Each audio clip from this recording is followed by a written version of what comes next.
The perfect sweet spot watch, a homage for the vintage-inspired and downsized Longines Spirit 37mm. The Pagani Design PD1717 is an evocation of the past, a 38mm timepiece with a retro feel, but also a perfectly fine daily beater, meant to attract the connoisseurs with family budgets in mind. The PD1717 has a winning combination here: the appeal of the visual cues reminiscent of a grand watchmaker, the durability and dependability of a Japanese automatic movement. The 38mm case size would and surely should appeal to every gender and almost every wrist size. This design is bound to be one of the 2024 PD favorites. The air of nostalgia and aviation heritage is still lingering, yet the contemporary watch styling overpowers. For $55, we get sapphire crystal with anti-reflective coating. The screw-down case back and screw-in crown are a given. Of course, the bracelet is 316L stainless steel. There is really quite a lot to cover with this watch, and there are a lot of really nice things to say about this watch as well. And it's not that I am biased, I'm not. I buy all my watches in myself and I review them, but this watch for $55, it's not just the quality materials, it's the refinement, which is really good for such a low price. Anyways, the link to the watch is in the description below the video. Check it out if you're after a sharp price. And now let's get into a full and comprehensive review of the PD1717.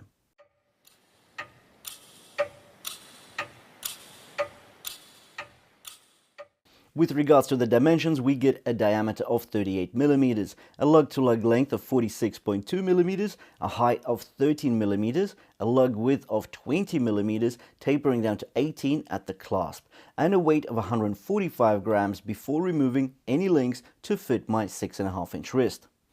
I've actually got the V1 with us today simply because it is cheaper by almost $15, and yet the length of the minute hand is important, but $55 versus $65 to $70 is a big difference in my opinion, and version 1 suits me just fine.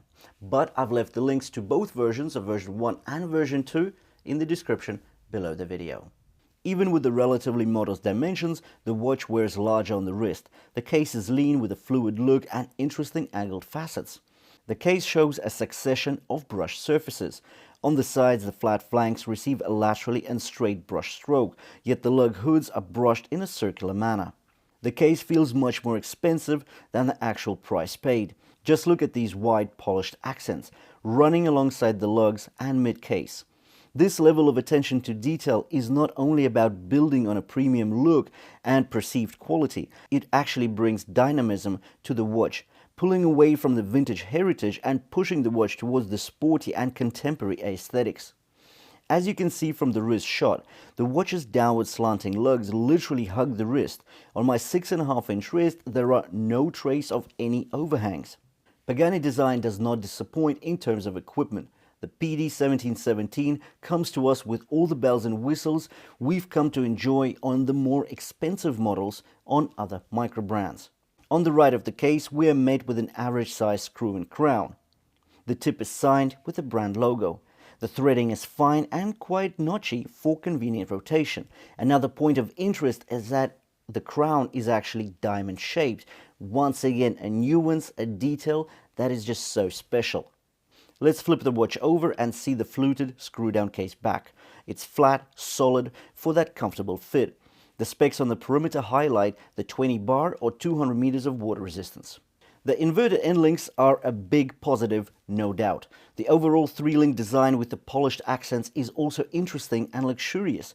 Tolerances are high and fluidity is superb. The fluidity is good, the tolerances are good.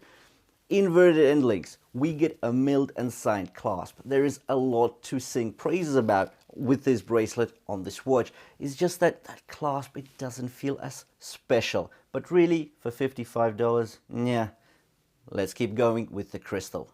The sapphire crystal on top is slightly domed and coated with multiple layers of anti-reflective treatment.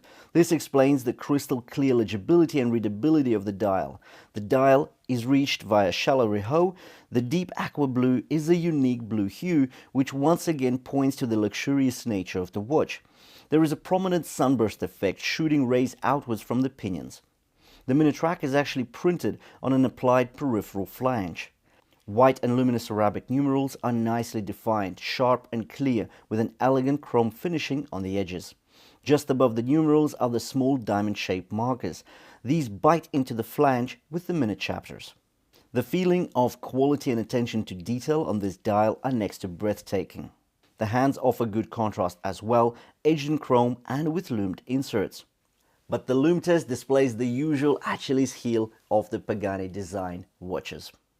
The brightness and longevity of the loom is simply subpar. The hands might last half the night, yet the numerals will not. In regards to the movement on this watch, we do get an automatic Seiko's NH35. So this is a self-winding automatic movement with 24 joules, 6 beats per second, so we get the fluid sweeping motion of the seconds hand, 42 hours power reserve, and of course we get the magic lever. So that means if your watch has stopped, all you do is shake it side to side and it will start moving. The watch is definitely a looker. This is a very attractive watch. And the sizing, 38mm, that is really that sweet spot. Of course, the vintage aesthetics, we all love a bit of class, but there's so much sportiness and the contemporary aesthetics mixed in here as well, which I think is just great. For $55, we're getting an automatic, stainless steel, nice bracelet. We get a slightly domed sapphire crystal and a beautiful dial. Anyways, thank you for watching this review. Hopefully you found it useful. The link to the watch is in the description below the video. Check out that link if you're after a sharp price. Thanks for watching, and I'll see you in the next one.